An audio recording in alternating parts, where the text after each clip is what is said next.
Vous êtes en compagnie de Radio Taïwan International.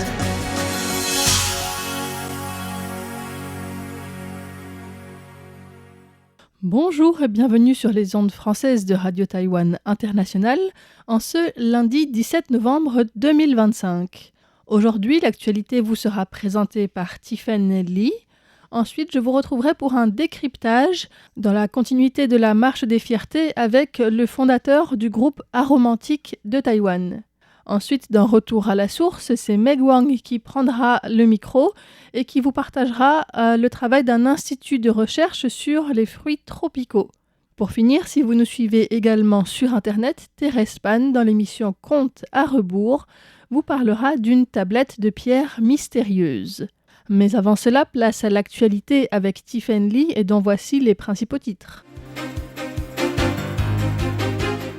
La Fédération européenne des associations taïwanaises organise sa réunion annuelle à Paris.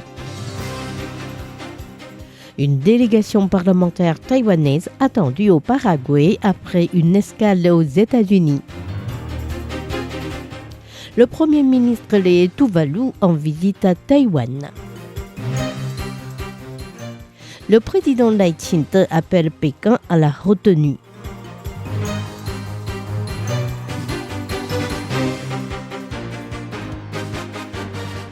Bonjour à toutes et à tous, bienvenue dans ce journal de l'information présenté par Tiffen Lee. Tout de suite, le développement des principales actualités de ce lundi 17 novembre 2025. La Fédération européenne des associations taïwanaises organise sa réunion annuelle à Paris. La Fédération européenne des associations taïwanaises a tenu le 15 novembre sa 54e réunion annuelle à l'Institut national des langues et civilisations orientales, ou INALCO, à Paris, un événement organisé cette année sur le thème du soft power taïwanais. La vidéo d'une allocution préenregistrée du président de la République, Lai Ching-te, et la présidente de la Commission ministérielle des affaires des ressortissants taïwanais à l'étranger, Xu Jiaqing, ont été diffusées lors de l'inauguration. Le chef de l'État a évoqué dans son allocution le discours de la vice-présidente Xiao Kim lors de la réunion annuelle de l'Alliance interparlementaire sur la Chine le 7 novembre à Bruxelles, affirmant que son discours témoignait du rapprochement entre Taïwan et l'Union européenne. Présente à la réunion, la représentante taïwanaise en France, Hao Page, a remercié le cofondateur de l'IPAC, Luc de Pulfort, qui a largement contribué à l'organisation de la visite de la vice-présidente taïwanaise au sein du Parlement européen. Après une projection du documentaire intitulé Invisible Nation, qui revient sur la situation politique de Taïwan, les participants ont eu l'occasion de discuter de la résolution 2758 des Nations Unies. Le sénateur français Olivier Cadic a dénoncé la déformation de la résolution par Pékin, accusant la Chine de chercher à détourner le document pour prétendre sa souveraineté sur Taïwan. Le sénateur a également confié une expérience personnelle expliquant que Pékin l'avait menacé de conséquences graves, dont l'interdiction de toute visite en Chine, à Hong Kong et à Macao, lorsqu'il avait annoncé pour la première fois son intention de visiter Taïwan en qualité de sénateur. Olivier Cadic a précisé qu'en prononçant une telle sanction qui exclut le territoire taïwanais, la diplomatie chinoise avait reconnu de manière implicite que Taïwan ne faisait pas partie de la Chine. Une délégation parlementaire taïwanaise attendue au Paraguay après une escale aux États-Unis. Le vice-président du Yuan législatif, Jiang Yijiang, et 7 autres députés du KMT, du DPP, mais aussi du TPP, se sont envolés dimanche matin pour une visite au Paraguay, allié diplomatique de Taïwan en Amérique du Sud, avant le décollage à l'aéroport international de Taoyuan. Jiang Yijiang a annoncé l'objectif de la délégation. Le président du Yuan législatif Han Kuo-yu m'a enjoint de diriger une visite de réciprocité au Paraguay, qui est un allié diplomatique important de Taïwan. Outre les rencontres avec des leaders parlementaires et responsables administratifs paraguayens, nous passerons en revue les projets de coopération en cours dans divers domaines, dont l'éducation, la santé, l'économie ou encore l'agriculture, qui constituent le socle de nos relations bilatérales. Le président de la Chambre des députés et le président du Sénat du Paraguay ont visité Taïwan en 2024 et 2025. La visite de la délégation taïwanaise vise notamment à consolider les relations avec le Paraguay dans le contexte de tentatives persistantes de Pékin de pousser à une rupture diplomatique avec Taïwan. Notons que la délégation fait actuellement escale dans la ville américaine de Détroit, au Michigan.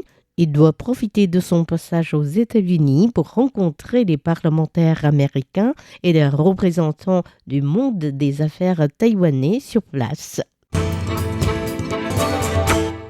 Le premier ministre des Tuvalu en visite à Taïwan. Sous l'invitation du gouvernement taïwanais, le premier ministre des Tuvalu, Feleti Teo, a entamé aujourd'hui une visite d'État à Taïwan et a été accueilli avec des honneurs par le ministre taïwanais des Affaires étrangères, Lin Chia-long, lors de son arrivée à l'aéroport international de Taoyuan. Durant les 6 jours de sa visite, le premier ministre de l'État du Pacifique Sud doit rencontrer plusieurs responsables du gouvernement taïwanais ainsi que le président Lai Ching-te pour des discussions sur les projets de coopération en cours. Feleti Teo doit aussi visiter plusieurs sites touristiques emblématiques avant de repartir le 22 novembre. Taïwan et les Tuvalu ont établi leurs relations diplomatiques en septembre 1979 et mènent des projets de coopération bilatérale depuis de longues années. Le président Lai Ching-te appelle Pékin à la retenue.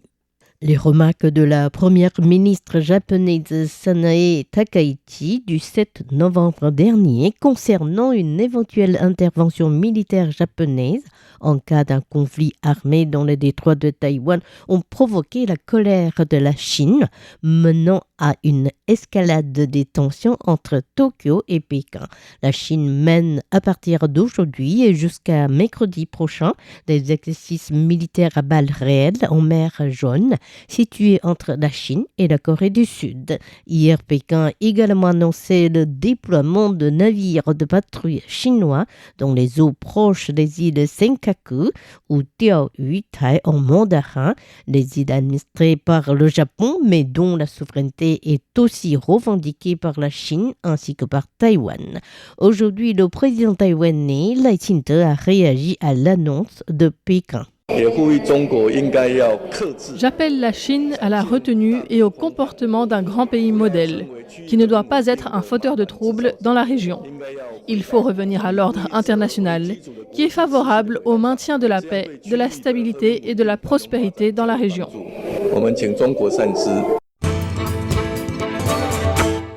Inauguration à Linkou du bâtiment des Archives nationales. La Commission ministérielle pour le développement national a inauguré aujourd'hui à Linkou, dans le nouveau Taipei, le tout nouveau bâtiment chargé d'accueillir les archives nationales, National Archives. Les archives nationales ont pour mission la collecte et la conservation des documents historiques liés à l'État ou au développement de la société taïwanaise, dont les sources peuvent être publiques ou privées. Le président de la République, Lai Ching-te, a assisté à la cérémonie d'inauguration de l'établissement et a salué son rôle dans le cadre du processus de justice transitionnelle. Dans la gestion des archives, l'établissement doit respecter le principe qui consiste à ouvrir le plus d'archives et à limiter autant que possible les restrictions d'accès à certains documents. Ce n'est qu'en rendant les archives accessibles au public que la population pourra examiner ce qu'a fait l'État et que l'on pourra atteindre l'objectif d'un gouvernement ouvert et transparent. Le chef de l'État a affirmé que désormais aucune autorité, qu'elle soit locale ou centrale, ne pouvait plus refuser de soumettre les documents aux archives nationales, à moins de pouvoir justifier le refus sur une base légale. Notons que la première exposition des archives nationales est consacrée aux archives liées à la levée de la loi martiale. Le gouvernement annonce la création d'une agence pour gérer la santé des mineurs et de leurs familles. Lors d'un forum sur la santé organisé hier à Taipei par l'hôpital de l'Université nationale de Taïwan, le président de la République Lai Ching-te a déclaré que le gouvernement préparait la création, sous l'autorité du ministère de la Santé, d'un nouvel établissement pour s'occuper spécifiquement de la santé des enfants et de leurs familles, sans toutefois préciser de date. Le président a reconnu une pénurie de personnel dans les services de pédiatrie et promis des mesures visant à inciter davantage de diplômés bien formés à rester en pédiatrie. À noter que depuis plusieurs années, de plus en plus de médecins se sont orientés vers les disciplines mieux rémunérées telles que la chirurgie esthétique. Un chalutier chinois en feu secouru par les gardes-côtes taïwanais. Les gardes-côtes taïwanais ont reçu samedi après-midi un appel à l'aide d'un bateau de pêche chinois en proie à un incendie situé à environ 28 000 nautiques au nord-ouest du port de Taipei. Un navire de garde-côte a été déployé sur les lieux, bravant une mer agitée avec des vagues de 3 mètres de haut. Les garde-côtes taïwanais ont réussi à éteindre le feu et ont évacué les 15 membres de l'équipage qui a été transféré à bord d'un autre chalutier chinois qui se trouvait alors à proximité. Un troisième bateau de pêche chinois a remorqué le bateau endommagé dans la direction du continent chinois vers 6 heures le lendemain matin.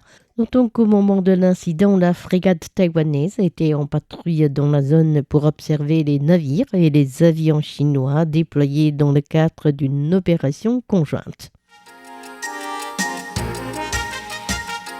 C'était Tiffany qui vous a présenté le journal de ce lundi 17 novembre 2025. Merci de votre fidélité et excellente suite de programmes sur RTI. À bientôt.